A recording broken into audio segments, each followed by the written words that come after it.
Hello everyone, this is David A. Cox with PCClassesOnline.com, and today we're going to be talking a little bit about internet privacy. Now this class was originally recorded live as of today's date. It was yesterday.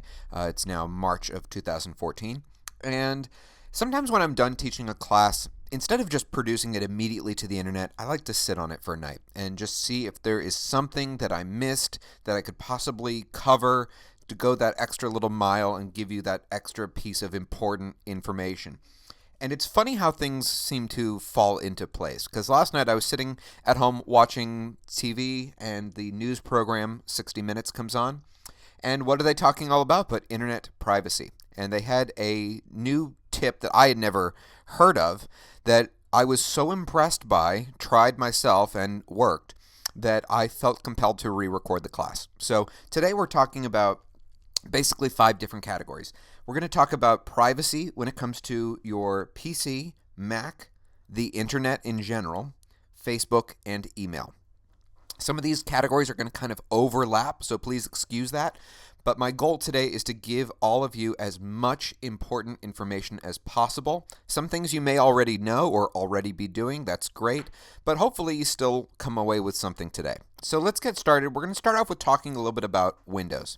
Now, we run Windows virtually here on a Mac, and there's a few pieces of software that I want to recommend to you. I'm actually going to show you them on my Mac web browser. We're having a little issue right now with Parallels, which we used to do this. So let's go over here real quick. So the first piece of software that I really strongly recommend for Windows users, and there's a total of 2, is Malwarebytes, which you can get if you want to support us if you live in the United States. You can go to PCClassesOnline.com, go to our little store page here. This is actually Amazon. You're just getting it through us, so it's the same price. We get a small commission. Go here into PC software, and you will see it right here. It's called Malwarebytes Anti-Malware. It's a lifetime license. It's $25 or so. The prices do tend to fluctuate. But Malwarebytes has done an incredible job of keeping up with the times. You know, there's so many different little things that are trying to attack your computer, whether it's malware, spyware, worms, trojans, you name it. Malwarebytes does a really great job, and the Pro version does a better job. And specifically, the reason why I really recommend this is there is, as of right now, a virus that's going around called CryptoLocker. We actually did an entire video on CryptoLocker because it's so not cool. CryptoLocker, the way it works is when it infects your computer, you don't actually know it at first.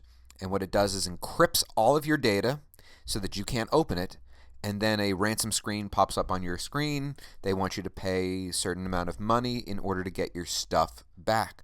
But even after you remove the virus, you still can't get to your stuff. The only piece of software that I have seen that will fight CryptoLocker, that will prevent CryptoLocker is Malwarebytes. So I strongly recommend that. $25 is a very small price to pay for peace of mind. The other piece of software is actually free. It's called Avast, avast.com. It's a free download. It is relatively lightweight when it comes to antivirus software. I'd like you to please ignore this part on their screen where they talk about Macs. I really don't recommend any antivirus software for Macs. It's just not an issue. We can go over the reason why in a little bit. So Malwarebytes and Avast, 2 very big things to consider for your computer if you don't already have them. A couple other tips I want to give you has to do with keeping security strong on your computer. This is less against internet attacks and more against people in your home, or actually could be people on your network. So there's two or three little tricks I want to show you right here. All of them are through Control Panel. So you're going to go into your Start menu, go here into Control Panel, and the first place that we're going to start talking about is the user accounts. If you currently do not have a password on your user account, I would strongly recommend that you add one. The reason being is if you and I are on the same network, and let's pretend I'm a bad guy. I'm not, but let's pretend. I can see your computer. I can see that you have a computer. I can probably see your name. But I can't get into your stuff, unless I know how to hack, if you have a password. So by not having a password, that person can just get into your files. So by adding a password to the user account, by adding a password to the user account, you are significantly deterring that person from trying to get into your stuff. Anything is always possible when it comes to hacking. So what you want to do is put up as many brick walls in front of them so that they don't attack you. The next thing that you can do is, let's say you have the kind of home where people come and visit you, whether it's family or friends, whatever. It's an important idea, it's a good idea to have a guest account on your computer. If you currently do not have one, it's really easy. All you actually have to do is, once again, we're in user accounts. We're going to go here into, let's see here, sorry. Add or remove user accounts. Sorry, I always forget what that is. And right here we have guest account. In my case, it is turned on. If you don't, it'll say turn on guest account. What it just means is that when you log out of the computer, which you'd go to the start menu, and over here you click the little arrow and hit log out, it means that it's going to basically hide all of your data. So they can't get into your emails, your web browsing history, your photos, etc. You're giving them their own little space where they can do whatever they need, and when you log out of a guest account, this applies on a Mac too, it deletes all of the data. So if they go on the web and they're downloading a bunch of stuff, as soon as they log out, all of it's gone. So you only want to do that on a guest account.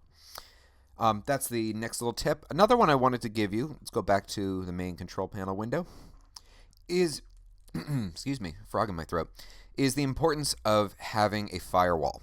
And a firewall is just, again, another layer of protection against anyone being able to get into your computer. To set up a firewall, very, very simple. Go here into Network and Internet. If you look over, let's see, where is it here? I always get mixed up when we go back and forth between Windows 7 and other versions. Go here into System and Security. And here it is right here, Windows Firewall. So you can have a couple different settings here. You can have one setting for your home or private network, and how secure you make it really kind of depends on where you live. If you live in a crowded city, you should even have this be pretty tied down. Whereas if you live in an open country, you really don't need it. You don't actually really need a firewall if you're in an open country, but otherwise, if you want a public network here, you should have that be relatively tied down. And it's just a matter of tweaking these little connections here and telling it, how much access do you want others to be able to have. But I would strongly recommend turning on the firewall settings. Let's see here. One of the questions that came up during the class was from someone who was asking about the best way to clean log files. And technically speaking, I'm going to give you two different ways. One is the way to clean it, and one is the way to prevent it. So the way to clean it is there is a free application. Technically speaking, it is available for Windows and Mac. Again, I would only recommend it if you're on a Windows computer. It's called C Cleaner. Just Google it, C Cleaner, and it's very, very simple software. But it clears out all of your web browsing history, those little files that your computer's downloading as you're on the internet, etc. That's a good one to have. The next thing I want to, do is start to talk a little bit about some of the Mac features. So let's close out of Parallels here. And let's go into the Mac part. Now, the Mac part is basically almost entirely here in System Preferences. So we're just going to kind of stay here for a minute. First thing I recommend doing is go here into Security and Privacy. All right, now there's a few different tabs I want to talk about here. The first is under General. If you live in an environment where there are a lot of people around who could potentially, let's say you're at work and you leave your desk, you don't want people coming in and accessing your files while you're away. Just by enabling this feature right here is a way to prevent that. So what it means is that if your computer goes to sleep, in order to wake it back up, you're going to have to enter in the administrator password. Very simple. Obviously, you do want to have a password on your Mac. I'll show you how to do that in just a couple minutes. Another thing I want to show you is for people more than anything who are concerned with accidentally downloading the wrong kind of file. So for that, give me a second, I have to unlock my settings here. As you can see here, it says allow apps downloaded from, and you have three options: Mac App Store, Mac App Store and identified developers, or anywhere. I do not recommend the first option here, mostly because, hey, if you ever take our classes, well, we use GoToMeeting and Citrix to do our classes, and that is not something you get from the App Store. So that's a little too secure. Yes, there is such a thing. What I would recommend is either Mac App Store and identified developers or anywhere. In my case, I know what I'm doing. I just keep it to anywhere. But for most people, either of these two bottom options is still fine. In my entire career of working with people on Macs primarily, I have encountered a total of 4 viruses ever on a Mac. One actually came from Windows. It was someone who was running Windows on a Mac, and the Windows side got a virus. Their settings were incorrect, and so what happened was it did infect the Mac. The other 3, it was just kind of annoying pop-ups that were basically all porn. And the thing is that with a Mac, you have built-in protection. See, one of the reasons why a Mac doesn't get viruses is that when someone comes out with a virus, the first one to detect it usually is Apple. So what they do is they create the fix without you having to pay however many dollars a year for some special service, and they beam it into your computer through software update. That is one of the reasons why Macs don't get viruses. I'm not going to get too techie, but that is the big reason. You have built-in protection, and your protection is Apple. Why Microsoft doesn't do the same thing? Well, you kind of have to ask them that. So that's that part. I want to just mention File Vault here. I strongly do not recommend using File Vault. It will encrypt all of your data. It takes up a lot of space on your computer. It takes several hours to do this in the first place. And it's a very easy way to overfill your hard drive. And if you ever forget your password to the computer, you are not getting back your data. I have a client who just did that. Not smart. Now, the Mac does have a firewall. You can turn it on with one click. Sorry, turn it off my phone. Just click here where it would say turn on firewall. It's just an easy way to do it. You can go here into firewall options and see the various types of connections that you can allow in. Let's move on. The next feature I want to talk about in the Mac is the importance of having a password on your account. We're going to go here into users and groups. 2 different things. One is having your own password, and if you don't have one, just click here to change the password. You have to type it in twice. It's very, very simple. It just means that whenever you install certain pieces of software, run certain types of software updates, etc., it is going to require you to type that password in. Whatever you do, do not forget it, because that password is tied to a piece in the computer called the keychain. The keychain is what holds on to all of your stored passwords. For example, you don't have to put in the password every time you connect to your home wireless network. That's because it's saved using the keychain. If you forget your administrator password, all of that data is gone. So you're going to have to put in all the passwords again. You don't want to go down that road, trust me. If you want to create a guest account, all you have to do, one second, go here into where it says guest user and check this box to allow guests to log into the computer. Same idea as with Windows. While you're in a guest account, you can do whatever you want. As soon as you log out of that guest account, all the data is wiped. One other tip I do want to give is I made a reference just a moment ago to a client of mine who had Parallels so that they could run Windows on a Mac, who did get a virus and it crossed over and infected the Mac side. I want to show you all what to do if you run Parallels or other virtualization software so that you can prevent that from happening. So let's just open up Parallels real quick. I just need to, let's see here, I do need to actually get into Windows. I think I can actually do this without booting. You want to go into here where it says virtual machine at the top, and the last option is configure. From here, it's okay, I can still show you this. You want to be under the second tab, which is options, and under sharing, you see here it says share folders. Make sure it's set to none, because otherwise Windows will have access to the Mac files. If God forbid you ever accidentally get CryptoLocker, you won't lose the data on the Mac. So that's that little part I wanted to go over.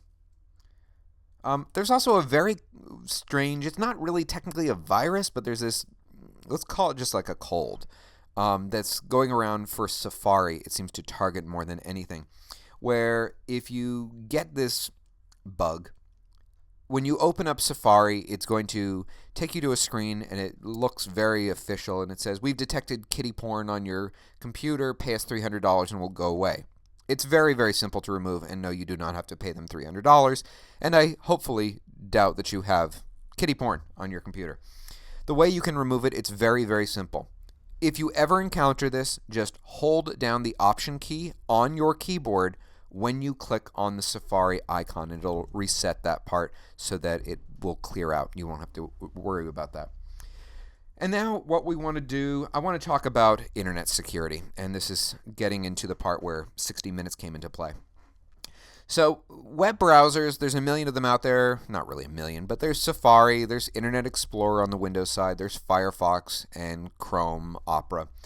The only one that I recommend is Chrome. It has by far the best security, and it auto updates. See, unlike programs like Firefox, Internet Explorer, or Safari, where you have to constantly run software updates, it does it on its own. You don't need to do anything else. Another just random reason why I like Chrome. Have you ever been on a site where you have a video to play and you can't play it because your Flash player settings are out of date? Well, Chrome has Flash built into it, only on the desktop version, not in the iPad or the iPhone. But it allows you to do these things. It'll auto-update Flash as necessary. So now let's give you a few different tricks for how to really tie down your privacy on the actual internet. First, we're going to start here with Chrome. Now, at this point, what you need to do is go into Settings for Chrome. So Mac users, you would go to where it says Chrome at the top left of your screen and go here into Preferences. PC users, or technically speaking, you can actually do this also on the Mac. You go over to these three little lines at the top right and go into Settings. Now, because I'm already on this page, I've already clicked. There is a little button that you would see if you're here for the first time, and it says Show More Settings. I can't remember if it's More Settings or Advanced, but anyways, it's at the very bottom of the page. You want to scroll up to where it says Privacy. So here's what I'm recommending for the general public, is that you check these four options here, and you can kind of read and check out what they are protecting you against. I personally don't use these two here sort of in the middle, and then I do select this final option that says Send a Do Not Track request with your web browsing traffic. Now, here's something that I found that was very surprising to me. The point of Google Chrome is that it syncs your data everywhere. So just to make sure that this was working, I figured, hey, if I'm signed in on all my different devices, if I go on my iPhone and I go into Settings for Chrome, wouldn't these settings be the same? No, they weren't. So you have to check out these settings on every device. So if you're on a computer, multiple computers, those I believe will sync. However, those do not apply to mobile devices. So on your phone, you need to also go into the settings for Chrome and make sure that you set it up, again, so it has the same level of protection. Now, what I want to do is now show you the software that I discovered last night on 60 Minutes, which is amazing software for anyone. Even if you throw away this piece of advice of using Google Chrome, what I'm going to show you works with every web browser. So, pay attention. You're going to open up your web browser. I'm going to use Safari right now, and you're going to go to this website, which is disconnect.me. That's the website address. This is open source software. You can pay for it if you want. The suggested donation, I believe, is $50, but you can do 10, you could do 1, or you can not. So I actually did give a little donation, so let me show you how it works, because I do appreciate when people create good software. All you have to do is click here to Get Disconnect. It is an extension for your web browser. So if you use multiple web browsers, you need to go to this website on all of them. Click Get Disconnect. It's a very, very small file. It will go into your Downloads folder. And all you have to do is double-click on it. It says, hey, are you sure you want to install the extension Disconnect? Abso-freaking-lutely. At this point, you can choose to give them a donation if you want, or not. And let me show you how it basically works. And I was recording this actually earlier on a different take, and I was shocked by what happened when I went to yahoo.com. So see this D up here that's in my menu bar? So when it's blocking requests to track your information from other websites, you'll see numbers appear. Watch what happens when you go to yahoo.com. It's a little scary. Watch this thing light up. It's not done. That's a little scary, isn't it? That 111 websites are tracking or trying to track right now that I am on yahoo.com and are going to attempt to track my every click. Oh, sorry, 112. If you actually go in here, let's go into a different one that's a little bit less because I found it got a little overwhelmed. Let's go to CNN and see how bad that one is. Okay. One of the things you can do is you can click over here to visualize the page, and it will show you the various websites that are tracking you. Right now, it's gone up to 131 because it's added these. I guess there may have been others there that I didn't see. So it just shows you what websites are tracking you. One thing I want to make clear about Disconnect is that not all websites that track your movement on them are bad. For example, and I want to say this to partially defend myself because I can predict what people are going to say. If you go to pcclassesonline.com, of course, we are a free service. Because of the fact that we use certain technology to make our website possible, there are some that are embedded. But as the CEO, I want to say I do not care if you block those from running. I'm totally cool with it. You can see right here, right now it's only 3. It's google.com. One is, I don't know what that one is. But one is, I know, our server, and usually WordPress pops up in there too, which is the technology that we use to create PC Classes Online. But I think this is an awesome tool to have because the less information that these big companies, these big data companies have on all of us, the better. Because after all, it's definitely getting to be a bit of a big brother type situation. Let's close out of that and go over a few other things. Technically speaking, I do not recommend storing your passwords in your web browser. And I know everyone does it, whether you're on Firefox or Chrome or Safari. Here's the problem.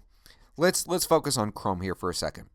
With Chrome, everything syncs. So if I type in and bookmark a site on my computer, I have that bookmark already on my other devices. The problem with that is that if it's storing my passwords and my Google account should ever get hacked, the hacker now has all of my stored passwords. So it's a great way to lose everything really, really efficiently. So I can't recommend it, even though I know everyone uses this stuff. Also, common question that we get all the time is why we haven't done a video on apps like 1Password, these different programs that store your passwords. It's the same reason. Anytime you have all of your passwords stored in a service that is known for storing passwords, you're an immediate target. Because now the people who are trying to get that stuff, well, that's where they're going to go. And if the CIA can be hacked on a daily basis from China, I'm pretty sure they can go after a small business like 1Password too.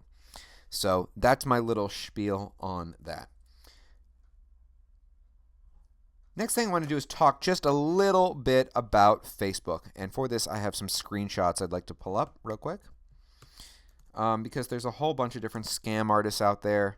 I want to just kind of go over some of them. Now, if you are concerned with privacy on Facebook, and specifically Facebook viruses, I would strongly recommend you check out a video that we have produced in the past called How to Remove a Facebook Virus. You can find that, of course, on our website at pcclassesonline.com.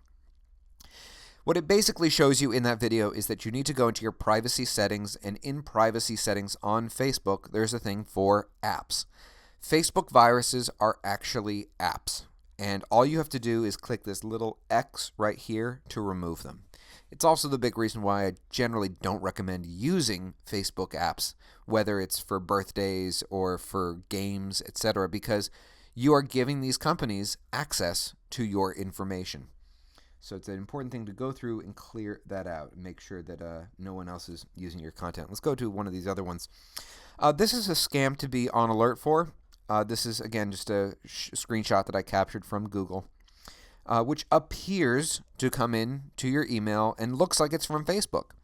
And it says, hey, you got this person here who wants to be your friend. And many times when you receive this kind of an email, it will be from someone you know. But watch this. Look at the actual email address here. That is not facebook.com. That is a scam. So in email, in general, there's two things I want you to remember. One, think before you click, even if it appears to be from a service that you use or a friend that you know. The other part that I want you to remember is that if you do get something from someone that you know, don't open it unless they sign their name at the bottom of the email. Because at least as of today's date, while viruses can take on someone else's identity, they can take over their email address, appearing to be them, and send spam out to their friends and contacts, they can't sign their name at the bottom of the message. So everyone out there, if you send a note to your friend, no matter how close they are, you should always sign your name at the bottom of the email. In my case, even if it's from my assistant, I do not click on any links if they don't sign their name. Next, this is what a Facebook virus typically looks like. So this is a general screenshot. A lot of this info has been blotted out. But when a Facebook virus comes in, you'll see it on your newsfeed as posing as one of your friends. And many times, more than anything, it's a video. And it's usually either falls into the category of being violent or sexual. And in this case here, you can see this one, going after Justin Bieber and Selena Gomez. Other times you'll see it'll be, Lindsay Lohan and so. Other times you'll see ones that look like this. Okay. Oh, shocking video. A giant snake swallows up a zookeeper. Oh no. That doesn't at all look Photoshopped, by the way. Great job, people. Hopefully they didn't learn that from PC Classes Online. So you see this icon right here, this red play button? That's the play button used by YouTube. And that's why a lot of people think this is legit. The way you can tell that it's not legit is look at the website, which is listed right here at the bottom. mark.beautyspaguide.com. Yeah, that doesn't quite sound like YouTube to me. So if you see something like this, even if it's from someone you know, watch out for the actual URL.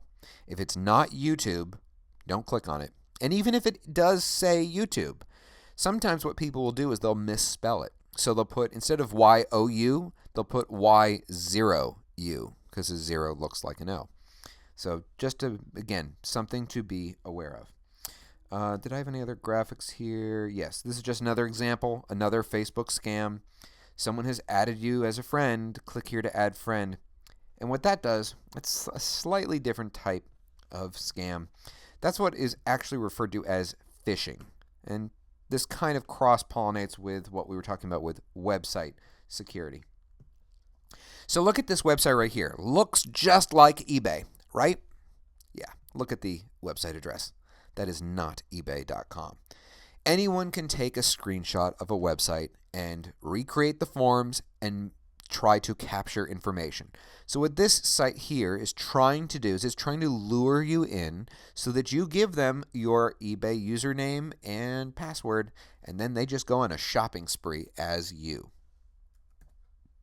Again, another Facebook example. Looks just like facebook.com. And then you look at the website address, and it is clearly not facebook.com. This one right here is probably the scariest of all, is when people impersonate banking websites. Now, they do have a lot of people who are constantly watching out for these websites, but there are so many damn scam artists out there, it's hard for them to keep up. So just make sure if you go to any of these sites, let's say, for example, you get an email in that says you've received money from PayPal. If you think that that's legit, just delete the message and go manually to paypal.com. Don't click on the link through the website because that's where they scam you. Okay, that's about it for phishing scams that I want to cover. Let's go here into, let's see, did we already go over this one? Oh, this is just another type of scam. Let's open that up so we can zoom into it. Common one, your Gmail was hacked. Click here to confirm your account. And of course, when you click on that, it takes you to a fake Gmail sign-in page, and the hacker now has your username and password to your email. another thing to be aware of. I feel like I say that phrase a lot. Okay, closing out of that, let's move on a little bit here. Go over my notes. On Facebook, also be sure to avoid anything that claims that it's free, whether it's a free gift offer, free iPads, etc. Any apps that claim that you can see who is checking out your Facebook page, your profile, that is also a scam. There is no way to do that. There are apps to see who has unfriended you, but that's different. That's a totally different animal. Let's see here. I'm just going through my notes. Other tips I want to give for people with in regards to email security. There are some web services out there, some email services rather, that have significantly less security than others. The ones that I recommend avoiding are in order of worst to not quite as awful. Yahoo, number one. Absolutely the worst security out there, followed by AOL, Hotmail, Live.com, and internet providers such as Comcast. I always recommend stick with someone who has their game together. Gmail, iCloud, or if you have your own website. And if you've seen our other videos before, you know that if you have your own domain name, I strongly recommend that you check out bluehost.com. They're the best guys in the business. Watch out for GoDaddy. Let's see here. Oh, when you receive junk mail on your computer, a couple of things I want to show you. One is that by federal law, if you get on a eBlast list, they are required to give you a way to opt out. And shockingly, it's always in really, really fine, unreadable print at the bottom of the email. For example, here on Apple's, this is legit email, but it says if you prefer not to receive receive communication from Apple, click here. And that takes you to a website where it unsubscribes your email address. If it says reply to this email to unsubscribe, it's almost always a scam. In that case, yes, you should just simply click the junk button. Another exception to the rule is if you start receiving emails from Viagra companies, fake, obviously, Viagra companies, sexual emails, porn, etc. Those do not click the unsubscribe button because you're just going to make the situation worse. Just click junk instead. I always like to emphasize the importance of having a strong password on all your devices. The easy way I always recommend doing it is you want to have a combination of letters, numbers, and symbols, and upper and lowercase letters, by the way. One easy way to get around it, let's say, for example, and it's not, let's say my password is the word starburst. Maybe instead of using an S, use a $sign. Use symbols that look like letters to bring them into your password. It just makes it that much tougher to crack. And another little email tip here.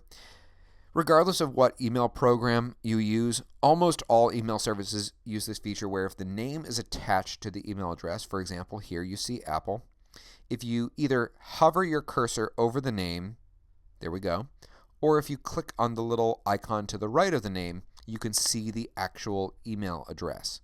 One of the reasons why I want to bring that up is because there is a Facebook virus that goes into someone's contacts and will start sending out emails posing as them.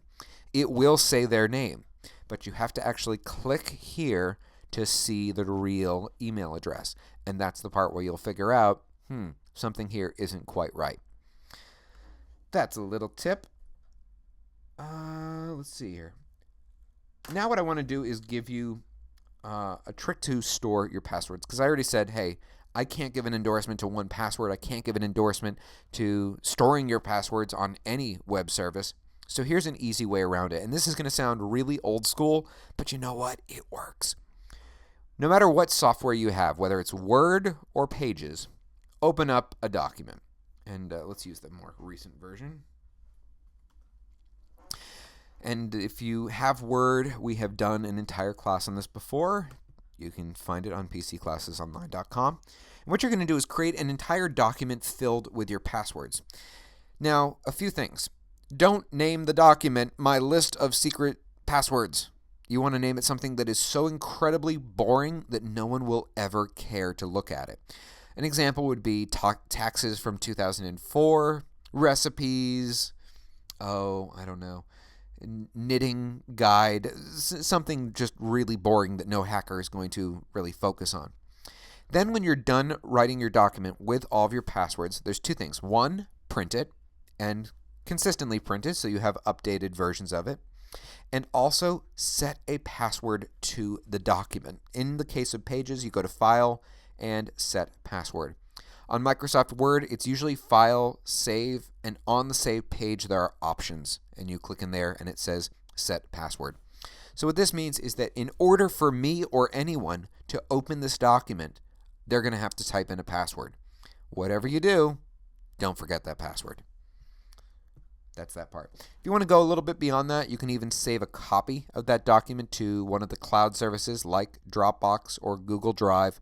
That way, if something happens to your computer, you can still get that information back.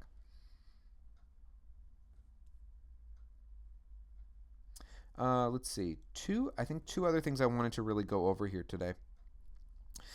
In that list of passwords that you store, one of the things I recommend doing is keeping a record of the serial number to not just your computer, but if you have something like a tablet, whether it's an iPad or an Android, and the serial number to your phone too.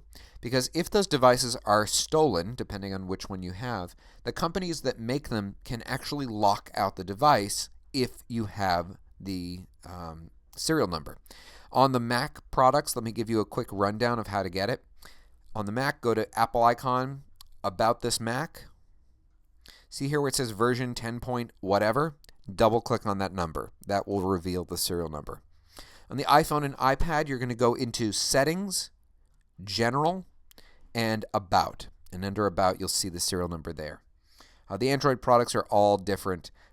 Windows, it's usually on the bottom of the computer. That's the easiest way to find it. So I hope you've... one last final thing here I want to mention. There is a scam that is going around right now. And I don't know how many people are actually falling for it, but it is an email that appears to be from Netflix, for those of you who use Netflix. And it says that your account has been compromised. We have locked out your account. Please call us at this number. When you call that number, you're calling the hacker. And they get into your computer. They usually get a credit card. They charge you $300. It's not real. It's all a scam. And again, if you use that trick for watching where the email actually comes from, you won't fall sucker to that scam. This is David A. Cox with PCClassesOnline.com. I know we've covered a lot of ground today, but I hope you enjoyed it. If you are watching this video on YouTube, you can do us a really big favor and click that little like button. We really do appreciate it. And tell your friends about our service. We are a completely free organization. Take care, everyone. Have a good day. Bye-bye.